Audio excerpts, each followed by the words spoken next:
কেমন আছিস জানু? পেছনে তাকিয়ে দেখি জান্নাত। জান্নাত হলো আমাদের বেস্ট ফ্রেন্ড ছিল। রাফি, সিফাত, মিমি, আমি আর জান্নাত ছিলাম বেস্ট ফ্রেন্ড। জান্নাতের সাথে আমরা অনার্স দ্বিতীয় বর্ষ পর্যন্ত পড়েছি। দ্বিতীয় বর্ষের পরীক্ষা দিয়ে জান্নাত ইউএসএ চলে যায়, সেখানে তার ফ্যামিলি থাকে। আর সবচেয়ে বড় কথা হলো ইউএসএতেই জান্নাতের বিয়ে হয়েছে। আমি ওকে হালকা হাক করে বললাম, এতদিন তোমাকে না দেখে ভালো ছিলাম না, বাট এখন ভালো আছি জানো। জান্নাত মুচকি হেসে বলল, তা তো দেখতেই পাচ্ছি। বাই দ্য ওয়ে, এই মেয়েগুলো কে? এদের তো চিনলাম না। আমি তিশাকে দেখিয়ে দিয়ে বললাম, এটা হলো আমার মামাতো বোন তিশা। সাফিয়াকে দেখিয়ে দিয়ে বললাম, এটা হলো আমার একমাত্র আদরের ছোট্ট বোন সাফিয়া। সামিয়াকে দেখিয়ে দিয়ে বললাম, আর এটা হলো আমাদের থানার নতুন এসআই। তিশা আর সাফিয়া, এটা হলো আমার কলিজা, আমার প্রাণ, আমার জানু এবং বেস্টু জান্নাত। তিশা আর সাফিয়া আমার দিকে অবাক দৃষ্টিতে তাকিয়ে আছে। আমি এমন কথা বলবো তারা ধারণাই করতে পারেনি। তিশাও ভাবতে পারতেছে না, কারণ আমি সব কথাই তার সাথে শেয়ার করি। সামিয়ার দিকে তাকিয়ে দেখি চোখের কোণায় পানি জলমল করতেছে। সেও হয়তোবা মেনে নিতে পারতেছে না যে আমার এমন কেউ আছে। আমি ওদের দিকে তাকিয়ে একটা হাসি দিয়ে জান্নাতকে বললাম, তো দোস্ত, তোর লাইফ পার্টনার কেমন আছে? হ্যাঁ, ভালো আছে। এখন শুধু ব্যবসা নিয়ে ব্যস্ত, আমাকে বেশি সময় দেয় না। জান্নাতের কথায় ওরা তিনজন কিছুটা স্বাভাবিক অবস্থায় আসলো। আমি জান্নাতকে বললাম, কবে দেশে এসেছিস? গতকাল এসেছি, বাট তোদের তো খবরই নেই। আরে না, আমি কি করে জানবো তুই এসেছিস? আর রাফি, ওদের সঙ্গে দেখা করেছিস? না রে, ওদের সাথে আমার কোনো যোগাযোগ হয়নি। আমার ফোনটা হারিয়ে গেছে, তোদের সবার নাম্বারও হারিয়ে ফেলেছি। ও, আর শোন, রাফি আর নীলিমার বিয়ে হয়েছে। তাই বিয়েতে খেতে পারলাম না। সিফাত আর মিমি কি খবর রে? চলতেছে মোটামুটি। সব কথাই তো হলো, কিন্তু তোর কথা তো জানাই হলো না। রিলেশন জড়িয়েছিস নাকি এখনো সেই স্বামী আর আশায় বসে আছিস? হায় আল্লাহ, এই মেয়ে যে আমার মান সম্মান সব শেষ করে দিবে। জান্নাতের কথা শুনে সামিয়ার মুখের কোণে এক চিলতে হাসি ফুটল। আমি জান্নাতকে বললাম, না না, আমি কারো আশায় বসে নেই। এসব বাদ দিয়ে বল, ইউএসএ কবে যাবি? কয়েকদিন তোদের সাথে কাটাবো, তারপর যাব। আচ্ছা শাহিদ, এখন উঠি রে, বাসায় যেতে হবে। ঠিক আছে যা, আমি ওদেরকে তোর কথা বলবো নি, কালকে সবাই মিলে আড্ডা দেব। ওকে। জান্নাত চেয়ার থেকে উঠে সাফিয়ার কাছে যেয়ে বলল, আপু থাকো। আচ্ছা। এই বলে জান্নাত চলে গেল। জান্নাতের যাওয়ার পরে আরো কিছুক্ষণ ঘোরাঘুরি করে সন্ধ্যার সময় বাসায় চলে আসলাম। সামিয়াও আমাদের বাসা অব্দি এসেছিল, তবে সামিয়াকে দেখে বুঝতে পারলাম খুব আনন্দে আছে। বাসায় এসে ফ্রেশ হয়েই স্টাডি করতে বসলাম। কয়েকদিন পর পরীক্ষা, এখন পড়ালেখায় মনোনিবেশ করতে হবে। রাতে ডিনার করে আমি, সাফিয়া আর তিশা ছাদে গেলাম। ছাদে বসে থেকে কিছুক্ষণ আড্ডা দিয়ে রুমে এসে ঘুমিয়ে পড়লাম। সকালে ঘুম থেকে উঠে নাস্তা করে কলেজে গেলাম। তিশা সাফিয়াকে নিয়ে তিশার কলেজে গেছে। কলেজে যাওয়ায় বন্ধুদের সাথে আড্ডা দেওয়ার পর প্রতিদিনের ন্যায় ক্লাসে গেলাম। ক্লাস শেষ করে বাইরে আসলাম। বাইরে জান্নাতকে ফোন দিয়ে একটা রেস্টুরেন্টে আসতে বললাম। আমরা কয়েকজন রেস্টুরেন্টে যাওয়ার কিছুক্ষণ পর জান্নাত আসলো। বন্ধুরা জান্নাতকে পেয়ে খুব খুশি হয়েছে, আর খুশি হওয়ারই কথা, 1 বছর পর তাকে দেখতে পেয়েছে। যাই হোক, জান্নাতের সাথে কুশল বিনিময় করে সবাই একটা টেবিলে বসলাম। টেবিলে বসে জান্নাত বলল, শাহিদ, তোর বোনদেরকে এখানে আসতে বল। আরে ওদেরকে আসতে বলার কি আছে, ওরা কলেজে আছে। আসতে বল, সবাই মিলে আড্ডা দিব। ঠিক আছে, বলতেছি। তিশাকে ফোন দিয়ে এই রেস্টুরেন্টের ঠিকানা দিয়ে সেখানে আসতে বললাম। প্রায় 10 মিনিট পর তিশা আর সাফিয়া আসলো। সাফিয়াকে আমার সকল বন্ধুরাই চিনে। এরপরে জান্নাত আমাদেরকে ইচ্ছে মতন অর্ডার করতে বলল। ওয়েটার এসেই আমাদের খাবার দিয়ে গেল। তিশা খাবার মুখে দিতে যাবে এমন সময় ওর ফোনটা বেজে উঠল। রিসিভ করে কাকে যেন এই রেস্টুরেন্টের ঠিকানা দিয়ে সেখানে আসতে বলল। তিশা ফোনটা রেখে খাওয়া শুরু করলো। একটু পরেই লক্ষ্য করলাম সবাই খাওয়া বাদ দিয়ে রেস্টুরেন্টের গেটের দিকে তাকিয়ে আছে। আমিও সেই দিকে তাকিয়ে দেখি সামিয়া আমাদের কাছে আসতেছে, আর সে তার অফিসের ড্রেস পরেই এসেছে। এই জন্য লোকজন তার দিকে তাকিয়ে আছে।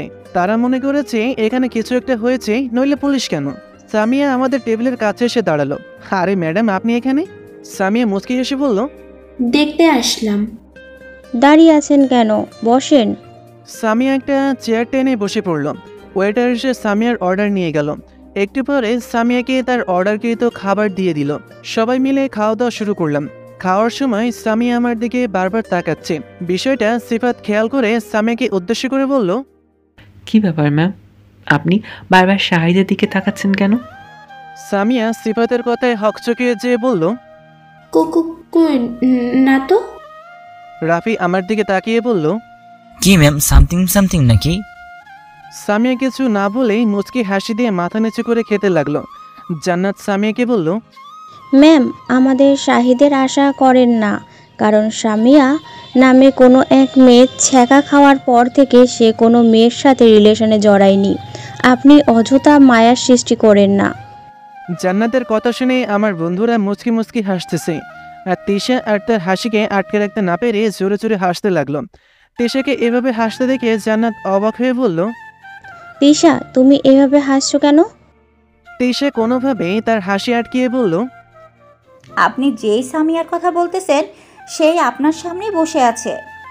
জান্নাত আশ্চর্য হয়ে যেয়ে বলল, আমার সামনে বসে আছে মানে? রাফি জান্নাতকে বলল, হ্যাঁ, আমাদের পুলিশ ম্যাম হলো শাহিদের সামিয়া। এই কথা শুনে জান্নাত আমার পিঠে চড়টাপড় মারতে মারতে বলতে লাগলো, এই শয়তান, তুই আমাকে আগে বলিসনি কেন যে এটাই তোর সেই সামিয়া যার কথা তুই? আমি জান্নাতকে আর কিছু বলতে না দিয়েই ওর মুখে আমার হাত দিয়ে চেপে ধরলাম, কারণ এর পরে যেগুলো বলবে সেগুলো শুনে সামিয়া বুঝতে পেরে যাবে যে আমি এখনও তাকে ভালোবাসি। জান্নাত আমার হাত ওর মুখ থেকে সরানোর চেষ্টা করতেছে আর আ করতেছে। আমি হাতটা ওর মুখ থেকে সরিয়ে নিয়ে ওর কানের কাছে মুখ নিয়ে গিয়ে বললাম, দোস্ত, এসব বলিস না প্লিজ। জান্নাত মাথা নেড়ে হ্যাঁ সম্মতি জানালো, কিন্তু অবাক করার বিষয় হলো সাফিয়া আমাদের পুরো কথার কিছুই বুঝতে পারছে না। সাফিয়া আমাকে বলল, ভাইয়া, তুমি কি সামিয়া আপুকে আগের থেকেই ভালোবাসতে? আমি কি বলবো ভেবে পাচ্ছি না। জান্নাতকে তো আটকিয়ে রাখলাম, কিন্তু আমার বোনকে কিভাবে আটকিয়ে রাখবো? আমি বললাম, না, আমি কাউকে ভালোবাসি না, এসব বাদ দে, বাসায় যাবো চল। বাসায় যাবি মানে? এই তো আসলি। না রে, আমার ভালো লাগতেছে না, তোরা বসে থেকে আড্ডা দে, আমি বাসায় যাব। তিশা আর সাফিয়া, তোরা এখন বাসায় যাবি? ওদেরকে আর কিছু বলতে না দিয়ে জান্নাত বলল, তুই যা, আমি ওদেরকে বাসায় নামিয়ে দিয়ে আসবো নি। ঠিক আছে সাফিয়া আর তিশা, তোরা ভালোভাবে আসিস। ঠিক আছে ভাইয়া। আমি রেস্টুরেন্ট থেকে বের হয়ে এসে বাইক নিয়ে বাসার উদ্দেশ্যেই রওনা হলাম, কারণ সেখানে বসে থাকতে আর ভালো লাগছে না আমার। সামিয়ার সাথে কাটানো অতীতটাকে মনে পড়তেছে। দুইজনে ঘোরাফেরা করেই একসাথে কতবার রেস্টুরেন্টে যেই কফি খেয়েছি, ফুচকা খেয়েছি। আমার যদি খেতে মন না চাইতো তাহলে সামিয়া আমাকে জোর করে খাইয়ে দিত। কতগুলো ভাবতেই চোখের কোনায় পানি চলে আসলো। বাসায় এসে কলিং বেল বাজাতেই মামা দরজা খুলে দিল। কি ব্যাপার, মামা আজকে কি একটু আগেই অফিস থেকে এসেছে নাকি? রুমে এসে শাওয়ার নিয়ে নামাজ পড়েই লাঞ্চ করার জন্য নিচে আসলাম। নিচে এসে দেখি মামা আর মামি সোফায় বসে থেকে টিভি দেখতেছে। আমিও যেই ওদের পাশে বসলাম। কিছুক্ষণ আড্ডা দিয়ে লাঞ্চ করে রুমে এসে শুয়ে পড়লাম। জান্নাত প্লেট থেকে খাবার মুখে দিতে দিতে বলল, তো ম্যাম, শাহিদ তো আপনাকে খুব ভালোবাসতো, তাহলে আপনি তার সঙ্গে এমন বিহেভ করেছিলেন কেন? আমি সেদিন ভুল করেছি, এমনটা করেছি তার সাথে, কিন্তু সেটার জন্য তো তার কাছে অনেকবার ক্ষমাও চেয়েছি, কিন্তু সে আমাকে বারবার ফিরিয়ে দিয়েছে। কি হয়েছিল সেদিন আপনাদের মাঝে? রাফি, মিমি, নীলিমা, সিফাত, জান্নাত, তিশা আর সাফিয়া সবাই সামিয়ার দিকে উৎসুক জনতার মতন তাকিয়ে আছে সামিয়া কি বলবে তা শোনার জন্য। যদিও তিশা, সামিয়া আর শাহিদের মতো কি হয়েছিল সবকিছুই জানে, কিন্তু সাফিয়ার প্রতি মুহূর্তেই একটা করে শখ খাচ্ছে। তার ভাইয়া যে সামিয়াকে শুধু পছন্দ করত সে ধারণা ভুল, তারা একে অপরকে ভালোবাসত।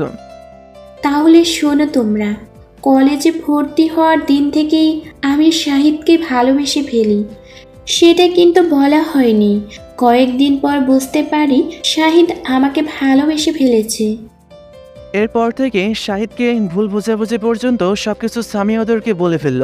সামিয়ার কথা শেষ হতেই জান্নাত একটা দীর্ঘ নিঃশ্বাস ফেলে বলল, বুঝেছি, কিন্তু আপনার উচিত ছিল শাহিদের সাথে ওই বিষয়টা নিয়ে কথা বলা। আপনি জানেন শাহিদ আপনার জন্য আজ পর্যন্ত কোনো মেয়ের দিকে তাকায়নি। সামিয়া অবাক হয়ে প্রশ্ন করল, আমার জন্য মানে? বিষয়টা ঠিক বুঝলাম না। হ্যাঁ, আপনার জন্যই সে কোনো মেয়ের দিকে তাকায়নি, কারণ সে আপনাকে এখনো ভালোবাসে, কিন্তু আপনার দেওয়া কষ্টের জন্য সে তার ভালোবাসাকে প্রকাশ করে না। সামিয়া কিছু না বলে চুপ করে আছে। এটা ভেবে খুশি হচ্ছে যে শাহিদ এখনও তাকে ভালোবাসে, তবে কষ্ট হচ্ছে শাহিদের জন্য। ওরা আরও কিছুক্ষণ রেস্টুরেন্টে আড্ডা দেওয়ার পর যে যার বাসায় চলে গেল। সামিয়া তার গাড়ি নিয়ে বাড়িতে চলে গেল। জান্নাত তার গাড়িতে করে তিশা আর সাফিয়াকে তিশার বাসায় নামিয়ে দিয়ে গেল। বাসায় এসে ফ্রেশ হয়ে রুমে বসে থেকে তিশা, শাহিদ আর সামিয়ার সম্পর্কে সবকিছু সাফিয়াকে বলে। বিকেলে সাফিয়ার ডেকে ঘুম থেকে উঠলাম। আজকে বিকেলে সাফিয়া বাসায় যাবে। ফ্রেশ হয়ে আসরের নামাজ পড়ে তিশার রুমে গেলাম। রুমে যেয়ে দেখি সাফিয়া রেডি হয়ে বসে আছে। আমি ওকে নিয়ে মামা মামির কাছে গেলাম। সাফিয়া মামা মামির কাছ থেকে বিদায় নিয়ে তিশাকে বলে বাসা থেকে বের হলো। বাইরে এসে দেখি ড্রাইভার আঙ্কেল আপুর গাড়ি নিয়ে বাইরে দাঁড়িয়ে আছে। সাফিয়াকে গাড়িতে উঠিয়ে দিয়ে চলে আসবো এমন সময় সাফিয়া বলল, ভাইয়া ভাবিকে বাড়িতে আনার ব্যবস্থা করছি, তুমি চিন্তা করো না। তোর ভাবিকে? সাফিয়া মুচকি হেসে বলল। সামিয়া আপু। আমি সাফিয়ার মাথায় একটা চুটকি মেরে বললাম, মার খাবি কিন্তু। আব্বুকে বলে তোর ব্যবস্থা করতেছে, দাঁড়া। যাই হোক, শেষ মুহূর্তেই ভাই বোনের ভালোবাসার মাধ্যম কাটিয়ে সাফিয়াকে বিদায় দিয়ে চলে আসলাম বাসায়। বাসায় এসে বাইক নিয়ে বন্ধুদের সাথে আড্ডা দেওয়ার জন্য বের হলাম। আড্ডা দিয়ে বাসায় আসতে আসতে সন্ধ্যা হয়ে গেল। বাইক আসতেই চালাচ্ছি, হঠাৎ বুঝতে পারলাম কেউ বাঁচাও বাঁচাও বলে চিৎকার করতেছে। আওয়াজটা শুনে বুঝলাম কোনো মেয়ের, আর জায়গাটা ছিল নির্জন। শহরের বুকে এমন জায়গা পাওয়াটা বেশ মুশকিলের ব্যাপার। বাইকটা রাস্তার সাইডে রেখে সে চিৎকার অনুসরণ করতে করতে হাঁটতে লাগলাম। যতই যাচ্ছি ততই চিৎকার বেশি শোনা যাচ্ছে, তবে চিৎকারের কণ্ঠ শুনে মনে হচ্ছে আমার বেশ পরিচিত। দ্রুত হাঁটা দিলাম। চিৎকার বন্ধ হয়ে গেল। চারিদিকে চোখ বুলিয়ে নিলাম, কিন্তু কাউকে দেখতে পেলাম না। একটু সামনে গিয়ে দেখি একটা বাসার কাজ চলতেছে। সন্ধ্যা কাটিয়ে রাত না হওয়া পর্যন্ত আবছা আবছা দেখা যাচ্ছে। আর একটু সামনে যেয়ে দেখি কয়েকটা ছেলে কারোর সাথে জবরদস্তি করতেছে। কি করতেছে সেটা বুঝতে পারলাম না। ওদের কাছে যেয়ে দেখি ওরা একটা মেয়েকে রেপ করার চেষ্টা করতেছে, কিন্তু পারতেছে না। আমি পাশে পড়ে থাকা একটা রড দিয়ে পেছন থেকে একটা ছেলের মাথায় বাড়ি দিলাম। সাথে সাথেই সে মাথায় হাত দিয়ে মাটিতে বসে পড়ল। এটা দেখেই আর দুইটা ছেলে মেয়েটাকে ছেড়ে দিয়ে আমার দিকে তাকালো। মেয়েটা ছাড়া পেয়ে দৌড়ে আমার কাছে আসলো। মেয়েটাকে দেখার পর আমার গা শিউরে উঠল ঠিকই, কিন্তু ছেলেগুলোকে দেখার পরেই আমার ভেতরে অন্যায়ের প্রতিবাদকারী রক্তগুলো জেগে উঠতে লাগলো। ছেলেগুলো হলো শিহাব আর তার বন্ধু। মেয়েটি আর কোনো কথা না বলেই আমাকে জড়িয়ে ধরে কান্না করতে লাগলো। মনে হচ্ছে এই বুকটা তার সবচেয়ে নিরাপদ স্থান। আর হ্যাঁ, মেয়েটি হলো সামিয়া। আমি সামিয়াকে আমার কাছ থেকে ছাড়িয়ে নিয়ে রডটা হাতে নিয়ে ছেলেটা মানে শিহাবের কাছে গেলাম। আমাকে দেখে শিহাব বলল, দেখো সাহিদ, তোমার সাথে আমার কোনো শত্রুতা নেই। এই শালি আমাদের নামে রেপ কেস লিখেছে, তাই আজকে আমরা ওকে রেপ করতে চাই। তাকে বুঝিয়ে দিতে চাই আমরা কে। তুমি ওকে আমাদের হাতে। শিহাবকে আর কিছু না বলতে দিয়ে রড দিয়ে মাথায় একটা বাড়ি দিলাম। বসে পড়ল। তাকে মারা যেতে দেখে পাশে দাঁড়িয়ে থাকা ছেলেটা মানে শিহাবের বন্ধু আমাকে মারার জন্য কিছু খুঁজতে থাকে। তাকেও আর কিছু খোঁজার সময় না দিয়ে পায়ে একটা সজোরে বাড়ি দিলাম। তারপরে ওদের দুজনকে ইচ্ছা মতন পিটালাম। মারতে মারতে ওদের মুখ দিয়ে রক্ত বের করে ফেলেছি। সামিয়া আমাকে জড়িয়ে ধরে আমার হাত থেকে রডটা ফেলে দিয়ে ভাঙা ভাঙা কণ্ঠে বলল, প্লিজ ওদেরকে ছেড়ে দাও, ওরা মরে যাবে তো। আমি সামিয়াকে আমার থেকে ছাড়িয়ে নিয়ে জিজ্ঞাসা করলাম, আপনার গাড়ি কোথায়? গাড়ি এখানে এসে বাস্ট হয়ে যায়। আমি গাড়ি থেকে নামতেই এই ছেলেগুলো আমাকে জোর করে এখানে নিয়ে আসে। তুমি না আসলে ওরা আমাকে। বলেই কান্না করতে লাগলাম। আমি সামিয়াকে বললাম, এখন কান্না করে লাভ নেই, চলুন আমি আপনাকে আপনার বাসায় নামাই দিয়ে আসি। এরপরে বাইক নিয়ে সামিয়াকে সামিয়ার বাসায় নামিয়ে আমি আমার বাসায় চলে আসলাম। বাইকে বসার পর থেকে সামিয়া আমাকে জড়িয়ে ধরে বসেছিল। আমিও না করিনি, কারণ মেয়েটা এমনিতেই এমন একটা শখের মধ্যেও আছে। এখন তাকে হার্ট করাটা উচিত হবে না। বাসায় এসে ফ্রেশ হয়ে স্টাডি করে ডিনার করতে গেলাম। ডিনার করে রুমে এসে শুয়ে পড়লাম। শুয়ে থেকে ভাবতে লাগলাম, আজকে যদি আমি সেখানে না যেতাম তাহলে আমার সামিয়ার কি হতো। সকালে ঘুম থেকে উঠে নাস্তা করে কলেজে গেলাম। ক্লাস শেষ করে আড্ডা দিয়ে বাসায় ফিরলাম। বাসায় এসে ফ্রেশ হয়ে লাঞ্চ করে আড্ডা দিতে বসলাম। লেখাপড়া করে বন্ধুদের সাথে আড্ডা দিয়ে সামিয়া আর তিশার সাথে ঘোরাফেরা করে, যদিও সামিয়ার সাথে ঘোরাফেরা করার ইচ্ছাটা নেই, একটা বছর কেটে গেল। এবার আমি অনার্স 4র্থ বর্ষে। আর হ্যাঁ, এই কয়দিনে সামিয়া আমার বেশ ক্লোজ হয়ে পড়েছে। আমিও মনে হয় তার মায়ায় নিজেকে জড়িয়ে ফেললাম।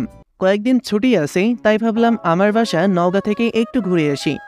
আজ থেকে 4 বছর হয়ে গেল আমি আমার শহর ছেড়ে এখানে চলে এসেছি। আমি আর তেশা বের হলাম নওগাঁর উদ্দেশ্যে। দীর্ঘক্ষণ ধরে জার্নি করে পৌঁছে গেলাম আমার চিরচেনা শহর নওগাঁয়। পৌঁছাতে পৌঁছাতে দুপুর হয়ে গেল।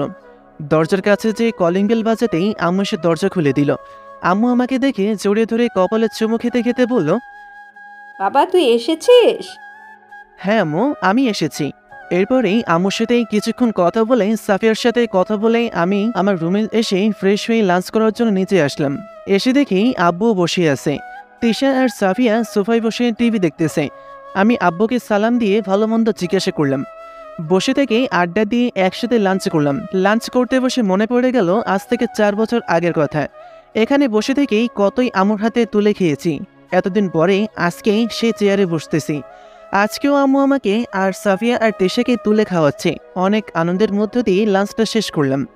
লাঞ্চ শেষ করে সোফায় বসে থেকে আম্মুর সাথে গল্প করার সময় আব্বু আমাকে বলল, শাহিদ, আমরা একটা সিদ্ধান্ত নিয়েছি। আমি অবাক হয়ে বললাম, কি সিদ্ধান্ত আব্বু? আমরা তোমার বিয়ে ঠিক করেছি। আব্বুর কথা শুনে আমি চমকে উঠলাম। আব্বু বলে কি আমার নাকি বিয়ে ঠিক করেছে, তাও আবার আমার অজান্তে। আমি করুণ সুরে আব্বুকে বললাম, আব্বু আমার তো কোনো বিয়ের বয়স হয়নি। বয়স হয়েছে কিনা তা আমি আর তোমার মা জানি। কিন্তু আব্বু আমি তো মেয়েটাকেই দেখলাম না। মেয়েকে তোর দেখতে হবে না। মেয়ে আমাদের খুব পছন্দ হয়েছে আর আমরা জানি তুইও পছন্দ করবি। আমি নরম সুরে আম্মুকে বললাম, তবুও তো। আব্বু একটু কড়া গলায় বলল, আমাদের উপর কি তোমার বিশ্বাস ভরসা কিছুই নেই? ঠিক আছে আব্বু, তোমরা যা করবে তাই হবে। আম্মু আমার কাছে এসে আমার মাথায় হাত বুলিয়ে দিতে দিতে বলল, বাবা আমাদের উপর রাগ করিস না। আমরা তোর জন্য সেরাটাই বেছে নেওয়ার চেষ্টা করেছি। মেয়েটার সঙ্গে তোকে আমরা দেখা করাতে চেয়েছিলাম, কিন্তু মেয়েটা তোর সাথে দেখা করতে চায়নি। সে নাকি একবারে বাসর রাতে তোর সঙ্গে দেখা করবে। আম্মুর কথা শুনে চিন্তায় পড়ে গেলাম। মাথা নিচু করে ভাবতে লাগলাম, কে হতে পারে এই মেয়েটা যে আমাকে না দেখেই বিয়েতে রাজি হয়ে গেল। আমার সঙ্গে একবার দেখা করার প্রয়োজন মনে করলো না। সে আগে থেকেই কি আমাকে চিনতো নাকি?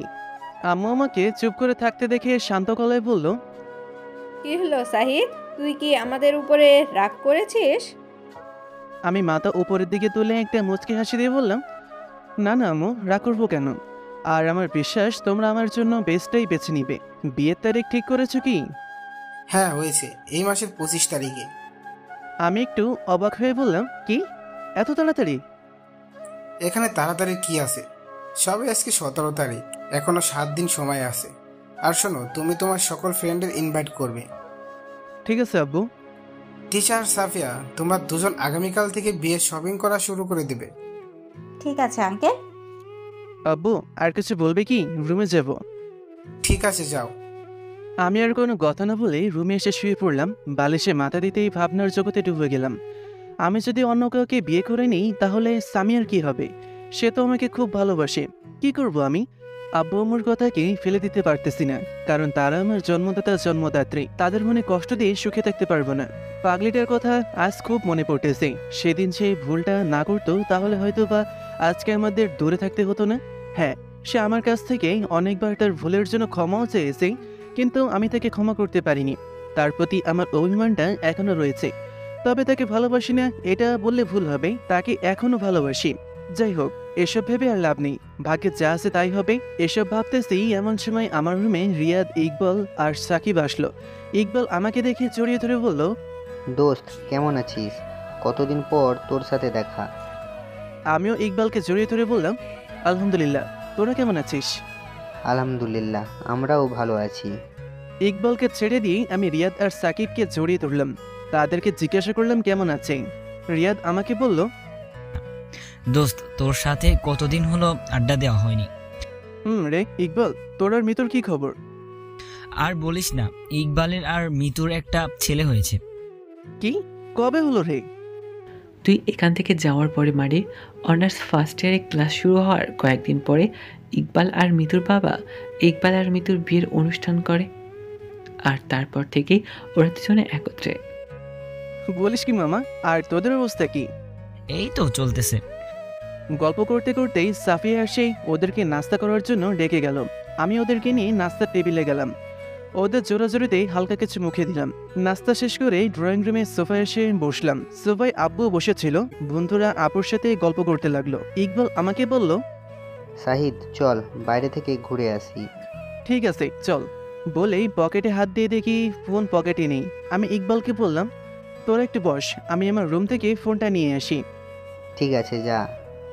আমি বললাম। আমার রুমে এসে ফোনটা নিয়ে রুম থেকে বের হতেই তেশে বলল, ভাইয়া কোথায় যাচ্ছিস? একটু বাইরে যাব। কেন? আমার ফোনের ব্যালেন্স শেষ হয়ে গেছে, একটু রিচার্জ করা লাগতো। ঠিক আছে, কত টাকা রিচার্জ করে দিব? বেশি নয়, 500 টাকা দিয়ে দিস। কি 500 টাকা? এত টাকা কি করবি? তেশা মুচকি হেসে বলল, ভাবির সাথে কথা বলবো।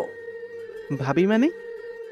ভাবি মানে বোঝে না, যার সাথে তোমার বিয়ে ঠিক হয়েছে সে। কার সাথে আমার বিয়ে ঠিক হয়েছে তাকে তো আমি চিনি না, প্লিজ বল না মেয়েটাকে।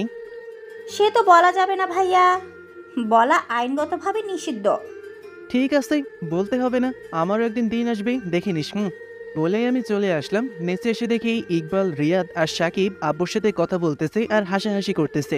আমি যেতেই আব্বু ওদেরকে বলল, তাহলে বাবা, তোমরা বিয়ে শপিং করা থেকে শুরু করে বিয়ে শেষ অবধি শাহিদের সঙ্গেই থাকবে। ঠিক আছে আঙ্কেল। আর শোনো, কালকে সকালে তোমরা আমার বাসায় চলে আসবে, কালকে থেকে শপিং শুরু করে দেবে। আচ্ছা আঙ্কেল। এরপরে আম্মুকে বলে বন্ধুদের সাথে বাসা থেকে বের হলাম। বাইরে এসে দেখি 3টা বাইক দাঁড় করানো। বুঝতে আর বাকি রইল না এগুলো ওদের 3 জনের। এরপরে আমি ইকবালের বাইকের পেছনে বসলাম। 4 বন্ধু মিলে আমার সে চিরচেনা শহরটা ভালোভাবে ঘুরলাম। এরপরে চলে আসলাম সেই পার্কে, যেখান থেকে শুরু হয়েছিল সামিয়া আর আমার ভালোবাসার সূচনা। আবার সেইখানে শেষ হয়েছিল আমাদের ভালোবাসা। আমি একটা গাছের নিচে বসেই মন খারাপ করে বসে আছি। অতীতটা আবার এসে কড়া নাড়িয়ে দিয়ে যাচ্ছে মনে। রিয়াদ আর সাকিব আমার পাশে এসে বলল, দোস্ত মন খারাপ করিস না, অতীতকে ভেবে কি লাভ বল?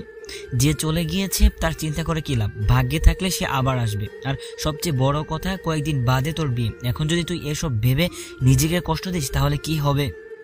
আমি কিছু না বলে আকাশের দিকে তাকিয়ে আছি। সিফাত আমার কাঁধে হাত রেখে বলল, শাহিদ, তুই কি এখনো সামিয়াকে ভালোবাসিস? আর ভালোই যদি বাসিস তাহলে সামিয়াকে ক্ষমা করে দে, তাকে নিয়ে আবার নতুন করে শুরু কর।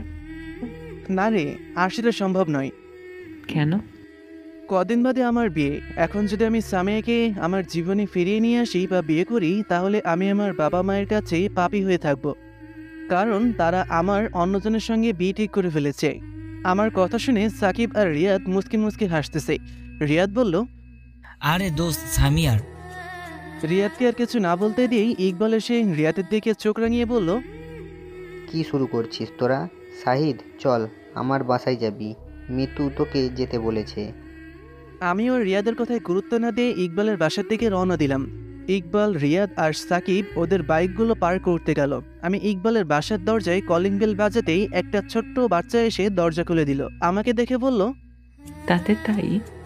খুবই ছোট বাচ্চা ছেলে, ঠিক মতন কথাই বলতে পারতেছে না। আমি বাচ্চাটাকে জিজ্ঞাসা করলাম, তুমি কে বাবু, আর তোমার বাবার নাম কি? আমার নাম লাফি, আমার বাবার নাম ইকবাল। ও, এইবার বুঝলাম, এইটা আমার ফ্রেন্ডের ছেলে। আমি রাফিকে কোলে তুলে নিতেই একটা মেইলি কণ্ঠে কে বোঝানো বলল, কে এসেছে রাফি? কথাটা শুনে আমি অবাক হয়ে সামনের দিকে দেখি মিতু দাঁড়িয়ে আছে। মিতু আমাকে দেখে অবাক হয়ে বলল, আরে শাহিদ, কেমন আছিস? আলহামদুলিল্লাহ, তুই কেমন আছিস? আমিও ভালো আছি। এটাই কি তোর আর ইকবালের ছেলে? না, এটা আমার ছেলে। পেছন থেকে কে যেন বলল, না, এটা আমার ছেলে। পেছনে ঘুরে দেখি ইকবাল দাঁড়িয়ে আছে। মিতু বলল, না, এটা আমার ছেলে। না, এটা আমার ছেলে। এই তো শুরু হয়ে গেল তাদের তর্ক বিতর্ক অনুষ্ঠান। আমি ওদেরকে ঝাড়ি দিয়ে বললাম, এই তোর থামবি, তোদের এই অভ্যাসটা কখনো গেল না। আমার ঝাড়ি খেয়ে মিতু বলল, সরি রে দোস্ত, আচ্ছা ভিতরে চল। এরপরে আমরা যে সোফায় বসলাম। আমি ইকবালকে বললাম, কি রে, আঙ্কেল আন্টিদেরকে যে দেখছি না, তারা বেড়াতে গেছে? ও। এরপর মিতুর সাথেই আরো কিছুক্ষণ আড্ডা দিলাম। আসলে বন্ধু বান্ধব এক জায়গায় হয়েছে তো, তাই একটু আড্ডা দিতে বেশি সময় লাগলো। আমি মিতুকে বললাম, মিতু, নীলের কি অবস্থা? নীলার বিয়ে হয়েছে। তাই? এখন কোথায় থাকে? সিলেটে। নীলার মামাতো ভাইয়ের সাথেই ওর বিয়ে হয়েছে। বাহ, খুব ভালো তো। ওরে ভাই, কিন্তু আমাদের চাচাতো বোন, মামাতো বোন, ফুপাতো বোন এগুলো যে কোথাও উধাও হয়ে গেছে। আমরা এতদিন ধরে ফ্রি আছি, কেউ আমাদের দেখতেই পায় না। সাকিবের কথা শুনে সবাই একটু হাসলাম। আমি মিতুকে বললাম, দোস্ত, আগামী 25 তারিখেই আমার বিয়ে, তুই আর ইকবাল আগেই চলে আসিস। কোস কি মামা, তোর বিয়ে কার সাথে? মেয়েটা কে? মেয়েকে আমি নিজেই জানি না। মেয়ে নাকি একেবারেই বাসরাতেই আমার সঙ্গে দেখা করবে। তুই শেষ মামা। জন্মের পর থেকেই দেখা হওয়ার মানে পরিচয় হওয়ার পরেও বাসর রাতে আমাকে যে পেন দিয়েছিল, সেই হিসাবে বাসর রাতের পরিচয় তো তোর জীবন শেষ করে দিবে। ইকবালকে আর বলতে না দিয়ে মিতু বলল, এই ফাজিল, এসব কথা এদের কে বলতে হবে হ্যাঁ? আরে এত রাগার কি আছে? আমাদের বন্ধুকে তো এসব জানতে হবে, না হলে পরে আবার। হয়েছে হয়েছে, চুপ করো। ওদের সাথেই আরও কিছুক্ষণ আড্ডা দিয়ে বাসায় ফিরলাম। বাসায় ফিরতে সন্ধ্যা হয়ে গেল। বাসায় এসে ফ্রেশ হয়ে সামিয়ার রুমে গেলাম। সেখানে যেয়ে দেখি তিশা ফোনে কারোর সাথে কথা বলতেছে। আমাকে দেখে ফোনটা রেখে দিল। আমি সেদিকে বেশি গুরুত্ব না দিয়ে ওদের দুজনের জন্য ফুচকা নিয়ে এসেছিলাম তা দিলাম। রাতে ডিনার করে রুমে এসে শুয়ে পড়লাম। সকালে ঘুম থেকে উঠে নাস্তা করে তিশা আর সাফিয়াকে নিয়ে শপিং করতে গেলাম। আমার বন্ধুরা আজকে আসবে না, শপিং করেই বাসায় চলে আসলাম। দুপুরে লাঞ্চ করে রওনা দিলাম রাজশাহীতে। রাজশাহীতে পৌঁছার পর মামার বাসায় গেলাম। মামার বাসায় যে রেস্ট নিয়ে বিকেলে রাফি, সিফাত, মিমি আর নীলিমাকেই আমার বিয়ের দাওয়াত দিয়ে আসলাম। মামা মামির থেকে বিদায় নিয়ে আবার রওনা দিলাম নওগাঁর উদ্দেশ্যে। বাসায় আসতে আসতে রাত প্রায় 10টা বেজে গেল। আব্বুর গাড়ি নিয়ে যাওয়াতে কোনো অসুবিধা হয়নি। যাই হোক, রাতে ডিনার করে ঘুমিয়ে পড়লাম। সকালে ঘুম থেকে উঠে নাস্তা করে আবার বের হলাম শপিং করার উদ্দেশ্যে। তবে এখন একসঙ্গে তিশা, সাফিয়া, ইকবাল, মিতু, রিয়াদ আর সাকিব। দীর্ঘক্ষণ যাবৎ শপিং করে বাসায় চলে আসলাম। শপিং করা, দাওয়াত দেওয়া আর বন্ধুদের সাথে আড্ডা দেওয়ার মাধ্যমে কেটে গেল 5 দিন। আজকে আমার গায়ে হলুদের অনুষ্ঠান। অনুষ্ঠানে উপস্থিত হয়েছে সিফাত, রাফি, নীলিমা, মিমি, নীলা, মিতু, ইকবাল, রিয়াদ আর সাকিব। এক জায়গায় আমার বন্ধু মহলের সবাই। আমি অনুষ্ঠানের স্টেজেই বসে আছি। একে একে সবাই আমাকে হলুদ লাগিয়ে দিচ্ছে। তবে আমি বেশ অবাক হলাম একটা বিষয় দেখে যে এখানে সামিয়ার কয়েকটা কাজিন এসেছে আমাকে হলুদ লাগিয়ে দেওয়ার জন্য। অনেক আনন্দের মধ্যে দিয়ে শেষ হলো আমার হলুদ সন্ধ্যা। অনুষ্ঠান শেষ হতেই অনেক রাত হয়ে গেল। ইকবাল আর মিতু তাদের বাসায় চলে গেছে। এছাড়া সব বন্ধুরাই আমার বাসায় আছে। রুমে এসে ফ্রেশ হয়ে শুয়ে পড়লাম। সামিয়ার কথা মনে হলো, পাগলিটা কি আমার বিয়ের কথা শুনে ঠিক থাকতে পারবে তো? কিন্তু সামিয়ার কাজিন আমি হলুদ অনুষ্ঠানে আসলো কেন? এসব ভাবতে ভাবতে ঘুমিয়ে পড়লাম। সকালে ঘুম থেকে উঠে ফজরের নামাজ পড়েই একটু হাঁটতে বের হলাম। হাঁটাহাঁটি করে বাসায় আসলাম। আজকে আমার বিয়ে ভাবতেই জানি কেমন লাগতেছে। আগামীকাল থেকে আমি আর নিজের ইচ্ছা মতো বা স্বাধীনভাবে চলাফেরা করতে পারবো না। আগামীকাল থেকে বেশি রাত করে বাইরে থাকতে পারবো না। সিঙ্গেল লাইফটাকে খুবই মিস করব। কতই না সুন্দর ছিল আমার লাইফটা। আমি, তিশা, সাফিয়া, সিফাত আর রিয়াদ এক গাড়িতে উঠলাম, আর অন্যরা অন্য গাড়িতে উঠেছে। যাই হোক, প্রায় আধ ঘন্টা গাড়ি চলার পর একটা লাইটিং করা যার বাসার সামনে এসে গাড়ি দাঁড়ালো। মনে হচ্ছে এটাই আমার হবু শ্বশুরমশাইয়ের বাসা। গাড়ি থেকে নেমে বাসার গেটের কাছে আসলাম। বাসাটা দেখে আমার পরিচিত মনে হলো। মনে হচ্ছে কয়েকবার এসেছি, কিন্তু রাত হওয়াতেই বিষয়টা ক্লিয়ার হলো না। গেটের কাছে যাওয়ার পরে কাঁচি দিয়ে ফিতা কাটলাম। ফিতা কাটার সাথে সাথে ছাদ থেকে ফুল পাতা পড়তে লাগলো আর বিভিন্ন ধরনের আতশবাজি ফুটতে লাগলো। একটা মহিলা এসে আমাকে মিষ্টি আর কিছু শরবত খাইয়ে দিয়ে চলে গেলেন। মহিলাটি হেজে পরিহিত অবস্থায় ছিলেন। বিয়ের সব ঝামেলা মিটিয়ে আমার বউকে নিয়ে শ্বশুরমশাইয়ের বাসা থেকে বের হলাম। গাড়িতে ওঠার পরেও আমার গিন্নি মাথা নিচু করে বসেছিল। তার ছোঁয়াটা আমার বেশ পরিচিত মনে হচ্ছিল। বাসায় পৌঁছে গাড়ি থেকে নেমে বাসায় ঢুকতেই আম্মু তার বৌমাকেই বরণ করে নিলেন। এরপরে তিশা আর সাফিয়া আমার গিন্নিকে নিয়ে আমার রুমে গেল, আর আমি আমার বন্ধুদের সাথে ছাদে চলে আসলাম। তবে অবাক করার বিষয় হলো আমি আমার গিন্নির মুখটা এখনো পর্যন্ত দেখতে পেলাম না। বন্ধুদের সাথে আড্ডা দিতেই তিশা আর সাফিয়া দুজনেই একসাথে এসেই আমাকে রুমে যাওয়ার জন্য ডেকে গেল। বন্ধুদের থেকে বিদায় নিয়ে আসার সময় ইকবাল বলল, দোস্ত, তোর জন্য তোর বাসর রুমে এমন কিছু অপেক্ষা করতেছে, তুই তা কল্পনাও করতে পারবি না। আমি আর কিছু না বলে মুচকি হাসি দিয়ে ছাদ থেকে আমার রুমের দরজার সামনে চলে আসলাম। দরজার সামনে এসে দেখি 2 জন সৈনিক পাহারায় আছে। আমি বললাম, কি চাই তোদের? দুজনে 5,000 টাকা। কি 5,000 টাকা? আমার কাছে নেই। দিবে কিনা বলো, নইলে নইলে কি? হেডকোয়ার্টারে শ্যুট করার অর্ডার দিয়ে দিব। আমি ভয়ে ভয়ে বললাম, মানে? তিশা মুচকি হেসে বলল, মানেটা না, ভেতরে ঢুকতেই বুঝতে পারবে।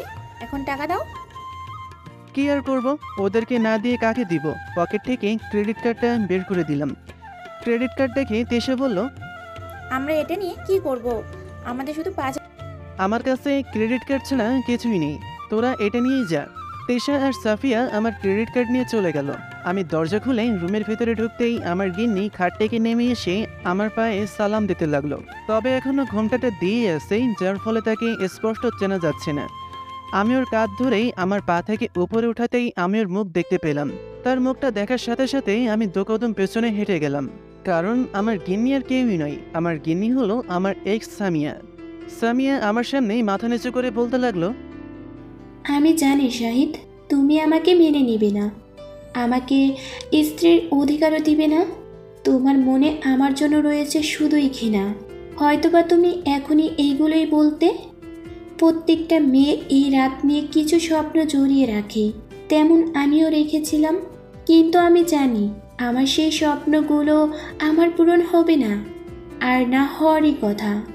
যে ছেলেটার মনে শুধু রয়েছে মেয়েটার প্রতি ঘৃণা, রাগ, অভিমান, সে ছেলে মেয়েটাকে কি করে তার জীবনসঙ্গী হিসেবে গ্রহণ করবে? কিভাবে সেই মেয়েটাকে জীবনের অপেক্ষাকৃত সেই স্বপ্নের রাতে গল্প শোনার সাথী হবে? কখনোই হবে না। আমি তোমাকে এইভাবে বিয়ে করতে চাইনি। আমি আগে তোমার মনটাকে জয় করতে চেয়েছিলাম, কিন্তু তোমার পরিবার আমার আর তোমার সম্পর্কে সব কিছু জানতে পারে। তারপর তোমার বাবা আমার বাবাকে বিয়ের প্রস্তাব দেয়, আমার বাবাও রাজি হয়ে যায়। ফলে আজকে আমাদের বিয়ের পিঁড়িতে বসতে হয়। আমি জানি আমি অনেক বড় ভুল করেছিলাম, সেটার জন্য তোমার কাছে ক্ষমাও চেয়েছি, কিন্তু তুমি প্রতিবারই আমাকে ফিরিয়ে দিয়েছ। তোমার কথা ভেবে প্রতিটা রাত কেঁদে কেঁদে বালিশ ভিজিয়েছি। তোমার দেওয়া প্রতিটা অপমান সহ্য করে তারপরেও তোমাকে ভালোবেসেছি। আর আজকে তুমি আমার স্বামী। স্বামীর অধিকারটা হয়তো পাবো না, স্বামীর ভালোবাসাটা হয়তো পাবো না, কিন্তু ঠিকই আমি তোমাকে ভালোবেসে যাব, যেমনটা আগে বেসেছিলাম। হয়তোবা কোনো একদিন তুমি আমাকে তোমার বুকে জড়িয়ে বলবে, পাগলি, তোকে আর ছেড়ে যাব না, তোকে সব সময় ভালোবেসে যাব। সেই দিনের আশায় আমি বসে থাকবো। সামিয়ার কথাগুলো শুনে আমার চোখের কোণায় পানি চলে আসলো। কথাগুলো বলে সামিয়া বালিশ আর কম্বল মেঝেতে রেখে ড্রেসিং টেবিলের সামনে দাঁড়িয়ে জুয়েলারিগুলো খুলতেছে আর তার চোখ দিয়ে পানি পড়তেছে। আমি ড্রেসিং টেবিলের কাছে যেয়ে পেছন থেকে সামিয়ার কাঁধে হাত রেখে সামিয়াকে আমার দিকে ঘুরিয়ে নিয়ে চোখের পানি আমার 2 হাতের বৃদ্ধাঙ্গুল দিয়ে মুছে দিলাম। এরপরে আমার হাত থেকেই একটা রিং খুলে ওর আঙ্গুলে পরিয়ে দিয়ে বললাম, পাগলি, ছেড়ে যাব না তোকে, আর তোকে সবসময় ভালোবেসেই যাব, রেখে দেব মনের গহীনে সযত্নে তোকে। সামিয়া আমার কথা শুনে আমাকে জড়িয়ে ধরে কান্না করতে লাগলো। আমি ওর মাথায় হাত বুলিয়ে দিতে লাগলাম। বেশ কিছুক্ষণ পর একটু স্বাভাবিক হলো। আমি বললাম, এই পাগলি। আমি সামিয়াকে বললাম, এই পাগলি, তোমার স্বপ্ন পূরণের দায়িত্বটা আমাকে দিবা না? সামিয়া আমাকে শক্ত করে জড়িয়ে ধরে বলল, আমার সব স্বপ্ন পূরণের দায়িত্ব এখন থেকে তোমার। তো বলেন ম্যাডাম, আপনার স্বপ্নগুলো কি কি? সামিয়া আমাকে ছেড়ে দিয়ে ড্রেসিংয়ের সামনে এসে দাঁড়িয়ে বলতে লাগলো, আমার স্বপ্নগুলো হচ্ছে আমি আমার স্বামীর প্রতিদিন ফজরের নামাজ পড়ার জন্য ঘুম থেকে জাগিয়ে দিব। সে ঘুম থেকে জাগার পর আমাকে জড়িয়ে ধরে আমার কপালে একটু চুমু দিয়ে মসজিদে নামাজ আদায় করতে যাবে। নামাজ পড়ে এসে প্রতিদিন সকালে আমি কোরআন পাঠ করব, আর সে তা শুনবে। আমাকে সব সময় ভালোবাসবে। কখনো যদি আমার কোনো ভুল হয় তাহলে সে আমার ভুলটা ধরিয়ে দিবে। আমাকে তুলে খাইয়ে দিতে হবে, তার বুকে আমার মাথাটা রেখে আমাকে ঘুম পাড়িয়ে দিতে হবে। আর সবচেয়ে বড় চাওয়া বা স্বপ্ন হলো সে আমাকে ছাড়া অন্য কোনো মেয়ের দিকে চোখ তুলে তাকাতে পারবে না। আমি সামিয়াকে পেছন থেকে জড়িয়ে ধরে বললাম, এই স্বপ্নগুলো তো তোমার বিয়ের পরের দিনগুলোর, কিন্তু আজকে রাতের জন্য তোমার কি স্বপ্ন রয়েছে? সামিয়া লজ্জামাকে হাসি দিয়ে বলল, আমার একটা কিউট বেবি লাগবে। তাই? তাহলে আজকে তো মিশন শুরু করতে হবে দেখতেছি। একদম শয়তানি করবে না, বলে দিলাম। করলে কি করবে? আগে অজু করে এসো, নামাজ পড়ব। ঠিক আছে। আমি অজু করার জন্য ওয়াশরুমে গেলাম। অজু করার পর দুজনে 2 রাকাত নামাজ পড়ে সামিয়াকে কোলে নিয়ে বেডে শুয়ে দিলাম। তারপরে দুজনে হারিয়ে গেলাম ভালোবাসার অতল গর্বে। সকালে সামিয়ার ডাকে ঘুম ভাঙল। ফ্রেশ হয়ে দুজনেই একসাথে নামাজ পড়লাম। নামাজ পড়ার পরে সামিয়াকে নিয়ে আবার শুয়ে পড়লাম। সামিয়া উঠে যেতে চাইলে আমি বললাম, রাতে তো ভালো মতন ঘুমাতে দাওনি, এখন একটু ঘুমাই। কি? আমি তোমাকে ঘুমাতে দেইনি? তুমি তো সারা রাত আমার সাথে। সামিয়া বলতে চেয়েও আর বলতে পারলো না। আমি বললাম, সারা রাত আমার সাথে কি? কিছু না, ছেড়ে দাও, আমি নিচে যাই, শাশুড়ি আম্মাকে রান্নার কাজে সাহায্য করি। সামিয়াকে আমার বুকে টেনে নিয়ে বললাম, আজকে শাশুড়ি আম্মাকে সাহায্য করতে হবে না, আজকে তুমি তোমার শাশুড়ি আম্মুর ছেলেকে আদর করো। শুধু আদর? সারা রাতও মন ভরেনি? এতক্ষণ ঘুমালে মানুষ কি ভাববে? মানুষ ভাববে যে তারা দুজন বেবি আনার মিশনটা খুব পরিশ্রম করে শেষ করেছে, এখন উঠতে দেরি হচ্ছে। যা দুষ্টু। দুষ্টুমি করতে করতেই দুজনে ঘুমিয়ে পড়লাম। দরজায় কারো ডাকে ঘুম থেকে উঠলাম। সামিয়া উঠে দরজা খুলে দিতে গেল। দরজা খুলে দেওয়ার সাথে সাথে তিশা, সাফিয়া, মিমি আর মিতু রুমে ঢুকে পড়ল। তিশা সামিয়াকে বলল, কি ব্যাপার ভাবি, তোমাকে কেমন জানি খুশি খুশি লাগতেছে। মিমির কথা শুনে সামিয়া লজ্জায় মাথা নিচু করে আমার পাশে এসে বসে পড়ল। তোমরা কি শুরু করেছো বলো তো? দেখছো না আমার ভাবিটা লজ্জা পেয়েছে। ভাইয়া তুমি বাইরে যাও, আমরা ভাবিকে সাজিয়ে নিচে নিয়ে যাব। ঠিক আছে। রুম থেকে বের হয়ে নিচে আসলাম। নিচে এসে দেখি আমার কয়েকটা কাজিন আর আমার বন্ধুরা বসে আছে। আমাকে দেখে রাফি বলল, কি খবর দোস্ত, বাসর রাত কেমন কাটলো? আমি শুধু একটা মুচকি হাসি দিলাম। কি বলবো, বন্ধুদের সাথে আড্ডা দিতেই সামিয়া ওপর থেকে সিঁড়ি দিয়ে নিচে নেমে আসতেছে। সামিয়াকে তো আমি আজকে আবার নতুন রূপে দেখতেছি। আমি শুধু সামিয়ার দিকে তাকিয়ে আছি। আমার চারপাশে কি হচ্ছে তা আমার খেয়াল নেই। যাই হোক, সবাই মিলে সকালের ব্রেকফাস্ট করলাম। আমার পরিবারটা মনে হচ্ছে কেবল পরিপূর্ণ হলো, তবে এখনও পরিপূর্ণভাবে পরিপূর্ণ হয়নি। একটা বেবি হলে হবে আর কি। নাস্তা শেষ করে বন্ধুদের সাথে বাইরে ঘুরতে বের হলাম। ঘোরাফেরা করে দুপুরের আগে বাসায় চলে আসলাম। বিকালে শ্বশুরবাড়িতে যাওয়ার জন্য বের হলাম। আমি গাড়ি ড্রাইভ করতেছি আর সামিয়া আমার পাশে বসে আছে। আমি সামিয়াকে বললাম, সামিয়া, গায়ে হলুদের দিন আমার বাসায় তোমার যে কাজিনগুলো এসেছিল তাদেরকে তুমি পাঠিয়েছিলে? হ্যাঁ, কেন? আমি সামিয়াকে রাগানোর জন্য বললাম, হলুদ লেহেঙ্গা পরে যেই মেয়েটা এসেছিল তার নাম কি? রুহি। কিন্তু তার নাম শুনলে কেন? আমি মুচকি হেসে বললাম, মেয়েটা দেখতে খুব সুন্দর ছিল, মন তো চেয়েছিল বিয়ে করে ফেলি। সামিয়া রেগে যায়। কি, তুমি আমাকে ছাড়া অন্য মেয়ের দিকে নজর দিয়েছো? আমি কি জানতাম তোমার সাথেই আমার বিয়ে হচ্ছে? জানলে তো আর কারো দিক তাকাতাম না। সামিয়া বাইরে মুখ করে বলল, তোমার সাথে আমার কথাই নেই। আমি একটা হাসি দিয়ে এক হাত দিয়ে সামিয়াকে আমার কাছে টেনে নিয়ে কপালে একটা চুমু দিয়ে বললাম, পাগলি, তোমাকে ছাড়া আর কারো দিকে তাকাইনি আমি তোমাকে রাগানোর জন্য বললাম। সামিয়া অভিমানের সুরে বলল, আমাকে রাগাতে কি তোমার ভালো লাগে? হ্যাঁ, খুব ভালো লাগে। তুমি যখন রেগে যাও তখন তোমার গাল দুটো স্ট্রবেরি ফলের মতন লাগে, মন চাই খেয়ে ফেলি। আমাকে আর পাম দিতে হবে না। আমি সামিয়াকে কোলে বসিয়ে বললাম, লক্ষ্মী সোনা, রাগ করো না, একটু হাসো প্লিজ, না হাসিলে করবো যে তোমার স্ট্রবেরি গালে কিস। সামিয়া আমার কথা শুনে ফিক করে হেসে দিল। শ্বশুরবাড়ির সামনে এসে গাড়িটা পার করে বাসার ভেতর ঢুকলাম। শাশুড়ি মাকে দেখে সালাম দিয়ে বললাম, আম্মু কেমন আছেন? আলহামদুলিল্লাহ বাবা, তোমরা কেমন আছো? আলহামদুলিল্লাহ। সামিয়া, জামাইকে তোর রুমে নিয়ে যা। ঠিক আছে আম্মু। আমি আর সামিয়ার রুমে চলে আসলাম। রুমে ঢুকে তো আমি অবাক না হয়ে পারলাম না, কারণ সামিয়ার পুরো রুমে আমার আর সামিয়ার ছবি সাজানো আছে, যে ছবিগুলো আজ থেকে 4 বছর আগের তোলা ছিল। এছাড়াও কয়েকটা নতুন ছবি দেখতেছি যেগুলো পার্কে ঘুরতে যাওয়ার সময়ের। ফ্রেশ হয়ে পোশাক চেঞ্জ করে খাটে হেলান দিয়ে বসে পড়লাম। সামিয়া এখনও ফ্রেশ হয়ে আসেনি। বসে থাকতেই একটা ছোট্ট বাচ্চা, বয়স 3 বছর বা তার চেয়ে কম হবে, রুমে আসলো। এসে বলল, আঙ্কেল, আপনি তোমালে আর ফুপিলে নাটটা করার জন্য ডাকতেতে। আমি বাচ্চাটাকে কোলে নিয়ে বললাম, বাবু তোমার নাম কি? আমার নাম তাওফিক। তাওফিক আবার কি নাম রে বাবা? আচ্ছা, পরে সামিয়ার থেকে শুনবনি। আব্বু তোমার আপি কে? আমার আপি হলো তামিয়া ফুপিল আম্মু। বাচ্চাটির কথা শেষ হতেই সামিয়া ওয়াশরুম থেকে বের হয়ে বাচ্চাটিকে দেখে বলল, আরে আব্বু, তুমি কখন আসলে? এখনই এসেছি, তোমারে আর আঙ্কেলের নাটটা তোলার জন্য ডাকতেতে। ঠিক আছে বাবা, তুমি যাও, আমি আর তোমার আঙ্কেল যাচ্ছি। বাচ্চাটি চলে যাওয়ার পর আমি সামিয়াকে প্রশ্ন করলাম, সামিয়া, বাচ্চাটার নাম কি? তাওশিফ আহমেদ। ও, আমি নাম জিজ্ঞাসা করতে এসে বলল তাওধিক, আর আমি বুঝতে পারছি না তাওধিক আবার কি নাম।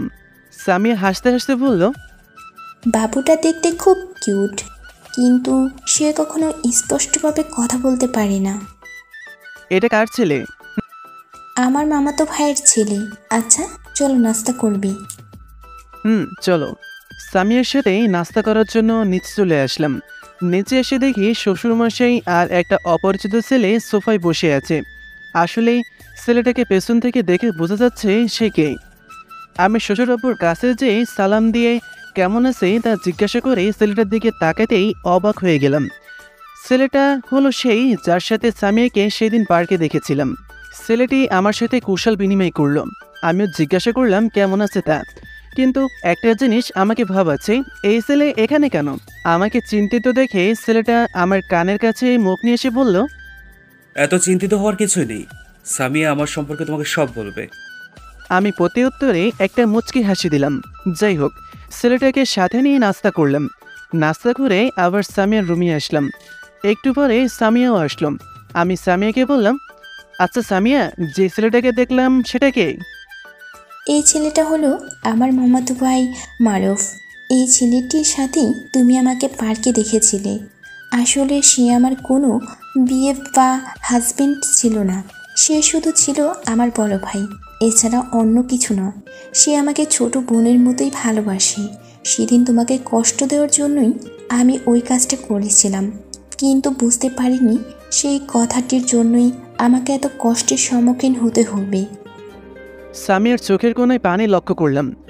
আমি সামিয়াকে আমার কাছে বসে ওর চোখের পানি হাত দিয়ে মুছিয়ে দিয়ে বললাম, আমাকে মাফ করে দাও, আমি না জেনে তোমাকে কষ্ট দিয়েছি। আচ্ছা এসব বাদতাম, ওই ছেলেটা মানে তাওফিক কি এই ভাইয়ের ছেলে?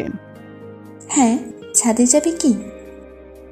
এই সময় ছাদে যাওয়াটা মন্দ নয়, সূর্যাস্তের কিছু দৃশ্য উপভোগ করতে পারবো। চলো।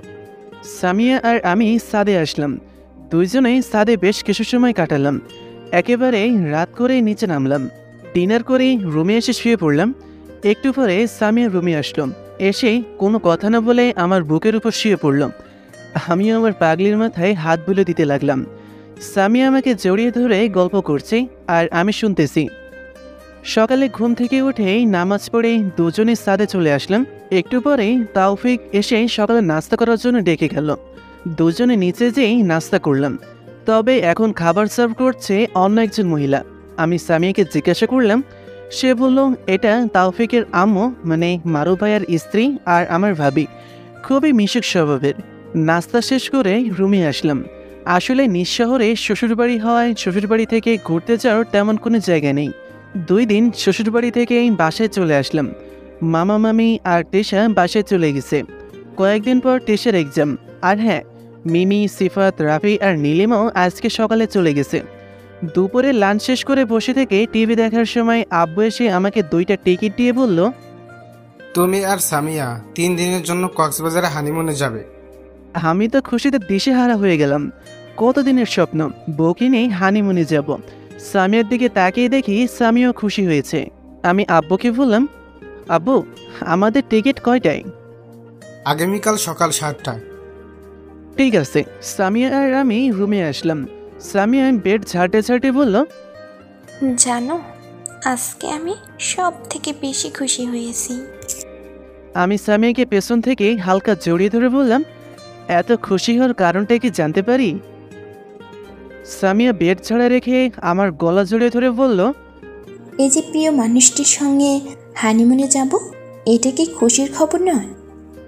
হ্যাঁ, আমিও আজকে অনেক খুশি হয়েছি। বিকেলে আমি আর সামিয়া দুজনেই শপিং করতে গেলাম। যদিও বিয়ের আগে প্রয়োজনীয় সব শপিং করা হয়েছিল, কিন্তু হানিমুনে যাওয়ার জন্য আলাদা করে শপিং করতেছি। শপিং শেষ করে একটা রেস্টুরেন্টে ঢুকলাম। রেস্টুরেন্টে যাওয়ার পর আমার জন্য 1 কাপ কফি অর্ডার করলাম। সামিয়াকে জিজ্ঞাসা করলাম, সামিয়া তুমি কি খাবে? সামিয়া নম্র সুরে বলল, আমি ফুচকা খাবো। কি, তোমার এখনো ছোট্ট বাচ্চাদের মতন ফুচকা খাওয়ার অভ্যাসটা গেল না? ফুচকা কি শুধু ছোট বাচ্চারাই খায়? একটু পিছনে তাকিয়ে দেখো। সামিয়ার কথা শুনে পেছনে তাকিয়ে দেখি একটা ছেলে একটা মেয়েকে ফুচকা তুলে খাওয়াচ্ছে। আমি মুচকি হেসে সামিয়াকে বললাম, তুমিও কি ওইভাবে খেতে চাচ্ছ? সামিয়া মাথা নেড়ে হ্যাঁ সম্মতি দিল। আমি ওয়েটারকে বলে 1 প্লেট ফুচকা নিয়ে আসলাম। সামিয়াকে আমার পাশে বসে ফুচকা তুলে খাইয়ে দিতে লাগলাম। সামিয়া ছোট্ট বাচ্চাদের মতন করে খাচ্ছে আর আমি ওর খাওয়ার দেখতেছি। সামিয়া প্লেট থেকে একটা ফুচকা আমার মুখে তুলে দিল, আমিও সেটা খেয়ে নিলাম। প্রিয় মানুষটির হাতে কোনো কিছু তুলে খাওয়া যে কত আনন্দের তা সকলেই জানে। আর প্রিয় মানুষটা যদি নিজের লাইফ পার্টনার হয়ে থাকে তাহলে তো আর কোনো কথাই নেই। ফুচকা খাওয়া শেষে বিল পেমেন্ট করে রেস্টুরেন্ট থেকে বের হয়ে আসলাম। গাড়ির কাছে এসে আমি সামিয়াকে বললাম, আর কিছু খাবে কি? সামিয়া কিছুক্ষণ চুপ করে থেকে বলল, একটা আইসক্রিম হলে মন্দ হয় না। সামিয়ার জন্য দোকান থেকে একটা আইসক্রিম নিয়ে আসলাম। সামিয়াকে আইসক্রিম দিয়ে গাড়িতে উঠে বসলাম। সামিয়া আইসক্রিম খেতে খেতে আমার পাশের সিটে বসলাম। আমি গাড়ি ড্রাইভ করতেছি আর সামিয়া আইসক্রিম খাওয়ার দিকে তাকিয়ে আর চোখে দেখতেছি। বিষয়টা বুঝতে পেরে আমার দিকে আইসক্রিমটা এগিয়ে দিয়ে দুষ্ট হেসে বলল, আমাকে বললেই তো হয় তোমার খেতে মন চাচ্ছে, বারবার এভাবে তাকানোর কি আছে? আমি তোমার এই আইসক্রিম খাবো না। তাহলে কোনটা খাবে? আইসক্রিমটা গলে যাওয়ার ফলে আইসক্রিম খাওয়ার সময় সামিয়ার 2 গালে কিছুটা লেগে যায়। আমি সামিয়ার গালের দিকে আঙুল দিয়ে দেখিয়ে বললাম, তোমার ওইগুলো খাবো। আমার কথা শুনে সামিয়া ওর গালে লেগে থাকা আইসক্রিম যখনই হাত দিয়ে মুছতে যাবে তখনই আমি তার হাতটা ধরে বললাম, আমি থাকাতে এগুলো কষ্ট করে হাত দিয়ে মুছার কি আছে? গাড়ি রোডের একপাশে দাঁড় করাতে করাতেই কথাটা বললাম। মানে? সামিয়াকে আর কিছু না বলে এক টান দিয়ে আমার কোলে বসে ওর গালে লেগে থাকা আইসক্রিমগুলো চুষে খেতে শুরু করলাম। আইসক্রিম খাওয়া শেষ করে সামিয়ার দিকে তাকিয়ে দেখি সে এক নজরে আমার দিকে তাকিয়ে আছে আর ওর ঠোঁটগুলো কাঁপতেছে। আমি আর লোভ সামলাতে না পেরে ওর ঠোঁটগুলোতে হালকা ছোঁয়া দিলাম। সামিয়া আমার থেকে একটু সরিয়ে বসে বলল, এই তোমার রাস্তাঘাটেও বদমাশি শুরু হয়ে গেল? আমি সামনের দিকে তাকিয়ে ড্রাইভ করতে করতে বললাম, কি করব বলো? তোমার স্ট্রবেরির মতন গালে যদি মেঘের মতন বরফ কণা জমা হয়ে থাকে আর সেগুলো যদি গোলাপি ঠোঁট দুটোকে স্পর্শ করে তাহলে কি করে ঠিক থাকবো? সামিয়া আমার কথা শুনে একটু ফিক করে হেসে বলল, আমাকে বলতে তাহলে আমি তোমাকে ভালোভাবেই খাওয়াতাম। সেটা না হয় ধরাই থাকলো। বললেই হলো। বাসায় আসতে আসতে রাত 8টা বেজে গেল। গাড়ি পার করে রুমে এসে দুজনে ফ্রেশ হয়ে ডিনার করার জন্য নিচে চলে আসলাম। ডিনার শেষ করে রুমে এসে সামিয়ার লাগেজ গোছাতে লাগলো আর আমি অনলাইনে হোটেল বুক করে নিলাম। সামিয়ার লাগেজ গোছানো হলে আমার পাশে এসে শুয়ে পড়লো। আমি ল্যাপটপটা রেখে লাইট অফ করে সেই সামিয়াকে আমার বুকে নিয়ে শুয়ে পড়লাম। সকালে ঘুম থেকে উঠে নামাজ পড়ে নাস্তা করে আম্মু আব্বু আর সাফিয়াকে বলে বাসা থেকে বের হলাম। বাসা থেকে বের হওয়ার সময় সাফিয়া সামিয়াকে জড়িয়ে ধরে বলল, ভাবি তুমি আমার জন্য কি নিয়ে আসবে? সামিয়া সাফিয়ার গেলে হাত দিয়ে বলল, আমার ননদের জন্য একটা টেডি বিয়ার নিয়ে আসবো, কেমন? সামিয়ার কথা শুনে আম্মু আব্বু সবাই হাসতে লাগলো। যাই হোক, গাড়ি নিয়ে বাস স্ট্যান্ডে আসলাম। আর হ্যাঁ, আমরা হানিমুনে যাচ্ছি বাসে করে, তবে প্লেনে জার্নি করলে বেশ মজাদার হতো। বালুডাঙ্গা বাস স্ট্যান্ডে এসে গাড়ি থেকে নেমে আমি আর সামিয়া বাসে উঠে পড়লাম। একটু পরেই বাস ছেড়ে দিল। বাস ছেড়ে দেওয়ার পরে আমি ব্যাগ থেকে চাটনি আর কিছু চিপস সামিয়াকে দিলাম। সামিয়া আমার কাঁধে মাথা রেখে সেগুলো খাচ্ছে, মাঝে মাঝে আমাকেও খাইয়ে দিচ্ছে। দীর্ঘক্ষণ যাবত জার্নি করে পৌঁছালাম কক্সবাজারে। বাস থেকে নেমে সোজা হোটেলে চলে গেলাম। রাত হওয়ায় আর কোথাও ঘুরতে বের হলাম না। ম্যানেজারের কাছ থেকে রুমের চাবি নিয়ে এসেই দরজা খুলে রুমে ঢুকলাম। লাগেজ আর ব্যাগগুলো সোফায় রেখে দুজনে ফ্রেশ হওয়ার জন্য ওয়াশরুমে গেলাম।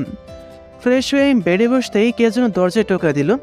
দরজা খুলে দেখি ওয়েটার আমাদের জন্য খাবার নিয়ে এসেছে। খাবারগুলো রুমে নিয়ে এসে 2টা প্লেটে সাজিয়ে দিতে দিতেই সামিয়া বলল, 2টাই কেন সাজাইতেছ? কেন, তুমি খাবে না? খাবো, কিন্তু তোমার হাতে। ঠিক আছে। তারপর 1 প্লেটে খাবার নিয়ে সামিয়াকে তুলে খাইয়ে দিচ্ছি আর আমিও খাচ্ছি।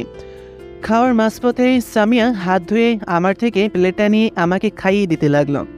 খাওয়া দাওয়া শেষ করে দুজনে ঘুমিয়ে পড়লাম, কেননা দীর্ঘ পথ জার্নি করার ফলে শরীরটা বেশ ক্লান্ত হয়ে পড়েছে।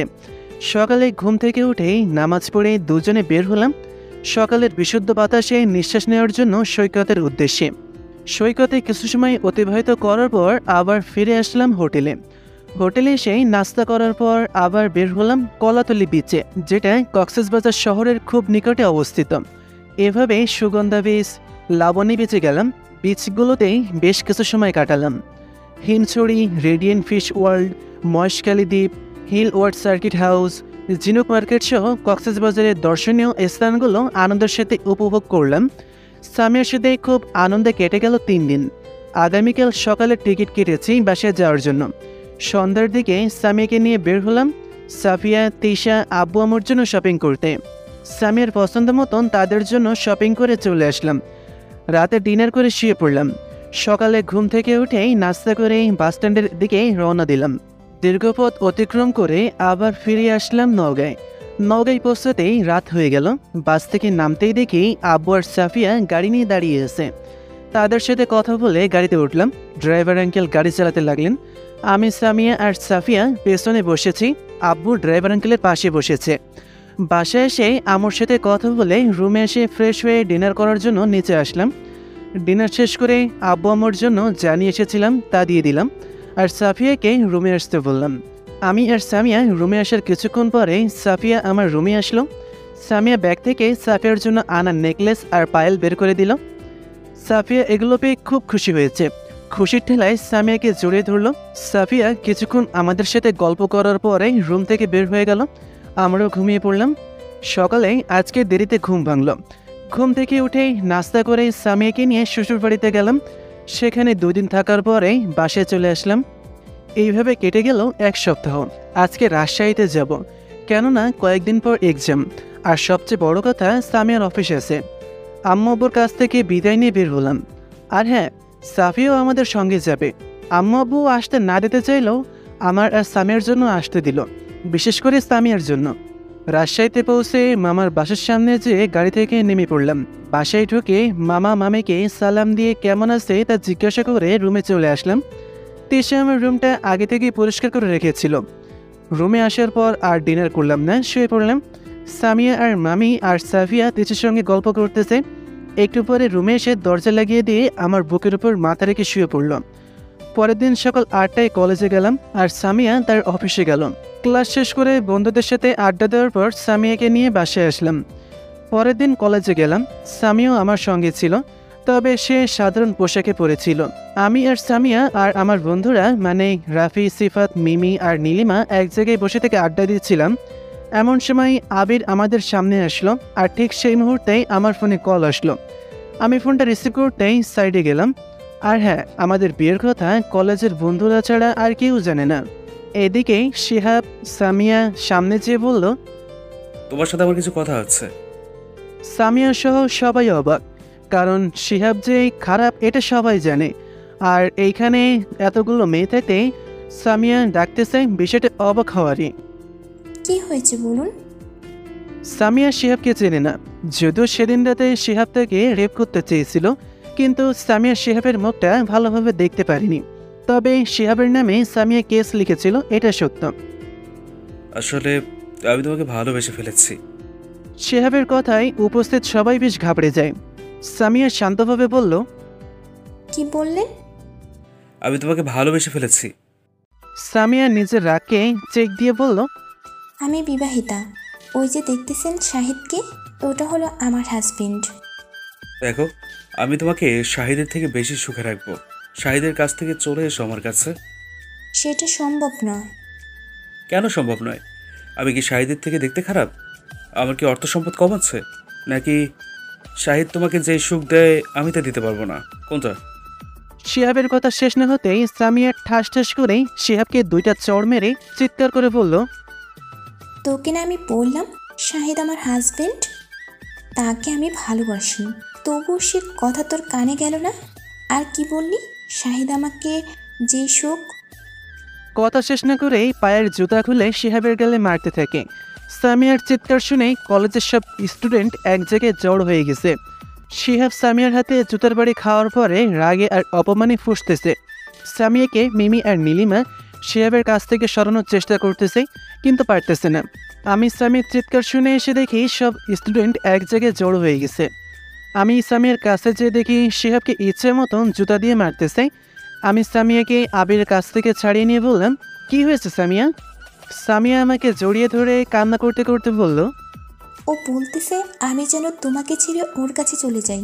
সে নাকি আমাকে তোমার থেকেও বেশি সুখে রাখবে, তুমি নাকি আমাকে সুখ দিতে পারো না। সামিয়ার কথাগুলো শুনে মাথায় রক্ত উঠে গেল। মন চাচ্ছে শিহাবকে জীবিত অবস্থায় মাটিতে পুঁতে রাখি। আমি সামিয়াকে নীলিমা আর মিমির কাছে রেখে আবিরের কাছে চলে গেলাম। শিহাব আর তার কয়েকটা ফ্রেন্ড মাঠে বসেছিল। আমি আমার ফ্রেন্ডের একজনকে কয়েকটা হকি স্টিক নিয়ে আসতে বললাম। আমার সাথে রাফি আর সিফাত এসেছে। আমি শিহাবের কাছে যেয়ে বললাম, তুই সামিয়াকে কি বলেছিস? শিহাব হাসতে হাসতে বলল, সেদিন রাতে তুই তাকে আমাদের হাত থেকে রক্ষা করেছিলি, কিন্তু আমরা জানতাম না যে ওই সালি তোর ওয়াইফ। যাই বলিস, মালটা কিন্তু সেই রকম। তাকে বলেছিলাম সে যেন তোকে ছেড়ে দিয়ে আমার কাছে চলে আসে। তাকে বিয়ে করার পর আমি তাকে দিয়ে ব্যবসা করাবো। শিহাবের কথা শুনে আমার প্রচণ্ড একরকম রাগ উঠল। আবিরকে আর কিছু না বলে হকি স্টিক দিয়ে এলোপাথাড়ি মারতে শুরু করলাম। শিহাবকে মারা দেখে তার পাশে বসে থাকা বন্ধুরা আমাকে মারার জন্য আসলো, কিন্তু রাফি আর সিফাত যে তাদের দুজনকে মারতে লাগলো। আমাদের কাছেই হকি স্টিক থাকায় তারা আমাদের সাথে পেরে উঠতেছে না। শিহাবকে মারা দেখে তাদের ব্যাচের কয়েকজন ছেলে হকি স্টিক নিয়েই আমাদের মারার জন্য দৌড়ে আসলো। তাদেরকে আর আসতে না দিয়েই আমার টিমের কয়েকটা ছেলে তাদেরকে সেখানেই পেটাতে লাগলো। আর এদিকে আমি শিহাবকে পিটাতে পিটাতেই আদমরা করে ফেলেছি, কারণ সে আজকে আমার কলেজেতে হাত দিয়েছে। ও সাহস কী করে হয় সামিয়ার সম্পর্কে এসব কথা বলার? হঠাৎ করে কয়েকটা পুলিশ এসে আমাকে শিহাবের কাছ থেকে ছাড়িয়ে নেয়। শিহাব কোনো মতে দাঁড়িয়ে রক্তমাখা মুখে বলল, তোদের সংসারে আমি অশান্তি সৃষ্টি করে দেব, আর যার জন্য তুই আজ আমাকে এভাবে মেরেছিস তাকে আমি তোর জীবন থেকে কেড়ে নেব। পুলিশগুলো শিহাব আর তার বন্ধুদের থানায় নিয়ে চলে গেল। আমি মিমি আর নীলিমার কাছে চলে আসলাম। কলেজের সব স্টুডেন্ট একটা ঘোরের মধ্যেই আছে। তারা হয়তোবা আমার আজকের এই রাতটা আগে কখনো দেখেনি। আর তার চেয়ে সবচেয়ে বড় অবাক করার বিষয় হলো আমি বিয়ে করেছি তাও কেউ জানে না, আর যাকে বিয়ে করেছি সে হলো পুলিশ অফিসার। সামিয়াকে নিয়ে বাসায় আসলাম। কলেজে আর ভালো লাগতেছে না। আর সামিয়াও আজকে থানায় গেল না। বাইকে বাসায় এসে কলিং বেল বাজাতেই মামি এসে দরজা খুলে দিল। আমাদের দুজনকে এমন সময় দেখেই মামি জিজ্ঞাসা করলো, কি ব্যাপার আব্বু, তোমরা দুইজনে এখনই চলে আসলে যে? আসলে মামি, আমাকে বলতে এনে দিয়ে সামিয়া বলল, আসলে মামি, আমার থানায় থাকতে মন চাচ্ছিল না, তাই সাহিদকে নিয়ে বাসায় আসলাম। ঠিক আছে, ফ্রেশ হয়ে রেস্ট নাও। রুমে এসে ফ্রেশ হয়ে বসে টি শার্টটা খুলে দেখি শরীরের বেশ কয়েকটা জায়গায় কেটে গেছে। সামিয়া ফার্স্ট এইড বক্স নিয়ে এসে আমার পিঠে এবং বুকের কাটা জায়গায় মলম লাগিয়ে দিল। আমি শুয়ে পড়তেই সামিয়া আমার বুকের উপর মাথা রেখে জড়িয়ে ধরে কান্না করতে লাগলো। আমি মাথায় হাত বুলে দিতে দিতে বললাম, এই কলিজা, তোমার কি হয়েছে, কান্না করছো কেন? সামিয়া ফুপিয়ে কান্না করেই যাচ্ছে। আমার বুক থেকে মাথাটা একটু উঁচু করে চোখের পানি মুছে দিয়ে বললাম, কি হয়েছে বলো, তোমার কান্না যে আমার সহ্য হয় না। সামিয়া আমাকে জড়িয়ে ধরে বলল, তুমি আমাকে এত ভালোবাসো, আমার জন্য তুমি ছেলেটার সঙ্গে মারামারি করতে গেলে? আমার কলিজায় কেউ হাত দিলে তার হাত আমি কেটে ফেলবো। ছেড়ে যাবে না তো কখনো? না কলিজা, তোমাকে ছাড়া বাঁচবো কেমন করে বলো? সামিয়া আমার বুকে মুখ গুজে বলল, শুয়ে থাকতে থাকতে যে কখন ঘুমিয়ে পড়েছি বলতেই পারবো না। ঘুম থেকে জেগে উঠে তাকিয়ে দেখি দুপুর 1টা বেজে গেছে। সামিয়ার দিকে তাকিয়ে দেখি এক পা আমার পেটের উপর দিয়ে আমাকে জড়িয়ে ধরে আছে। মনে হচ্ছে আমি ওর কোলবালিশ। আমি সামিয়ার গায়ে হাত দিয়ে বললাম, সামিয়া ওঠো, দুপুর হয়ে গেছে তো। সামিয়া কিছু না বলে আমাকে জড়িয়ে ধরে আবার ঘুমিয়ে পড়লাম। একটু পরে দুজন উঠে গোসল করে নামাজ পড়ে লাঞ্চ করার জন্য ডাইনিং টেবিলে বসলাম। যে দেখি মামা আর মামি বসে আছে। তিশা আর সাফিয়া একটু বাইরে গেছে। লাঞ্চ করে মামা মামির সাথে বসে থেকে আড্ডা দিতেই সামিয়া আর সাফিয়া আসলো। মামি ওদেরকে লাঞ্চ করার জন্য নিচে আসতে বললে ওরা বলল রেস্টুরেন্ট থেকেই লাঞ্চ করে এসেছে। আমি আর সামিয়া রুমে আসলাম। বিকেলে রুম থেকে বের হতেই সাফিয়া এসে বলল, ভাইয়া কোথায় যাচ্ছ? একটু বন্ধুদের সাথে আড্ডা দিতে যাচ্ছি। কেন, কিছু বলবি? না, কখন আসবে? সন্ধ্যায়। ঠিক আছে, এসো। আমি বাইক নিয়ে বন্ধুদের সাথে আড্ডা দেওয়ার জন্য একটা পার্কে গেলাম। সেখানে রাফি আর সিফাত আসতে চেয়েছিল। পার্কে পৌঁছে দেখি রাফি আর সিফাত বসে আছে। আমি বাইক রেখেই ওদের সাথে কিছুক্ষণ আড্ডা দিলাম। এরপরে একটা রেস্টুরেন্টে ঢুকে কফি খেলাম। রাফি বলল, আজকে তোদের দুজনকে নীলিমা যেতে বলেছে। কেন, কোনো কিছুর আয়োজন আছে নাকি? আজকে নীলিমার আব্বু আম্মু এসেছে, আর সেই জন্যই তোদের যেতে বলেছে। বিশেষ করে নীলিমার আম্মু তোদেরকে দেখতে চেয়েছে। ঠিক আছে, চল। রেস্টুরেন্টের বিল মিটিয়ে বাইক নিয়ে রাফির বাসে চলে আসলাম। রাফি কলিং বেল বাজাতেই নীলিমা এসে দরজা খুলে দিল। আমাদেরকে দেখে নীলিমা বলল, আরে ভাইয়ারা আসুন, বাইরে দাঁড়িয়ে আছেন কেন? যাচ্ছি, এত তাড়াহুড়া কিসের? বাসায় ঢুকে দেখি রাফির মা বাবার সামনে সোফায় একজন পুরুষ একজন মহিলা বসে আছে। পুরুষ লোকটা হলো নীলিমার বাবা, আর তার সাথে যে মহিলাটা বসে আছে সেটা নিশ্চয়ই নীলিমার মা হবেন। আমি রাফির মা বাবাকে সালাম দিলাম। নীলিমা এসে আমাকে আর সিফাতকে ভদ্রমহিলার সঙ্গে পরিচয় করিয়ে দিয়ে বলল, ভাইয়া এটা হলো আমার আম্মু, আর আম্মু এটা হলো শাহিদ ভাইয়া, আর এটা হলো সিফাত ভাইয়া। আমি আর সিফাত আন্টির সাথে মানে নীলিমার আম্মুর সাথে পরিচিত হলাম। খুবই নম্রভদ্র মহিলা, একেবারে নীলিমার মতো। মনে হচ্ছে নীলিমার কপি। ওহ সরি, নীলিমা ওনার কপি। আন্টি আঙ্কেলদের সঙ্গে কথা বলতে বলতেই রাত হয়ে গেল। বাসায় আসতেই নীলিমা আর রাফি ডিনার না করে আসতেই দিবে না। সকলে মিলে একসাথে ডিনার করে বাসায় আসার জন্য তাদের থেকে বিদায় নিয়ে রাফির বাসা থেকে বের হলাম। বাইরে এসে পকেট থেকে ফোন বের করে দেখি রাত 8টা বেজে গেছে, আর সাফিয়া, তিশা আর সামিয়ার অনেকগুলো কল। আমি সামিয়ার কাছে ফোন করলাম। ফোন রিসিভ করে সামিয়া বলল, এই তুমি কোথায় আছো? একটু রাফির বাসায় এসেছিলাম, এখন বাসায় যাচ্ছি। একবার তো ফোন করে জানাতে পারতে। তোমার জন্য কত চিন্তা করেছিলাম, আর কখন থেকেও ওয়েট করতেছি। ঠিক আছে, যাচ্ছি কলেজে। ফোন রেখে আমি আর সিফাত যে যার বাসার উদ্দেশ্যে রওনা দিলাম। বাসায় এসে রুমে ঢুকে দেখি সামিয়া নেই। ফোনটা বেজে উঠলো, হাতে এনে দেখি সামিয়া ফোন দিয়েছে। আমি রিসিভ করে বললাম, কোথায় আছো তুমি? ছাদে আছি, তুমি ছাদে চলে এসো। একাই ছাদে কি করছো? আর আমি ছাদে চেয়ে কি করব? আসো না, এখানে সবাই আছে। ঠিক আছে, যাচ্ছি। সবাই রাতে ছাদে গেল কি কারণ হতে পারে? আজকে কি কোনো অনুষ্ঠান নাকি? না, অনুষ্ঠান থাকলে আমি জানতে পারবো তো। ভাবতে ভাবতেই ছাদে পৌঁছে দরজা খুললাম।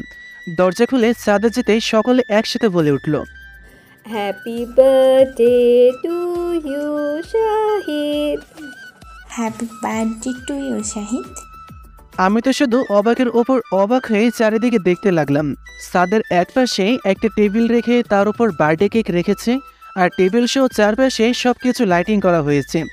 আকাশও যেমন তারা মিটিমিটি করতেছে। টেবিলের বাম পাশে দাঁড়িয়ে আছে সাফিয়া, তিশা আর সামিয়া। ডান পাশে দাঁড়িয়ে আছে আম্মু আব্বু আর মামা মামি। আজকের দিনে এইরকম একটা সারপ্রাইজ পাবো ভাবতেই পারিনি, অথচ আজকে যে আমার বার্থডে সেটাই ভুলে গিয়েছিলাম।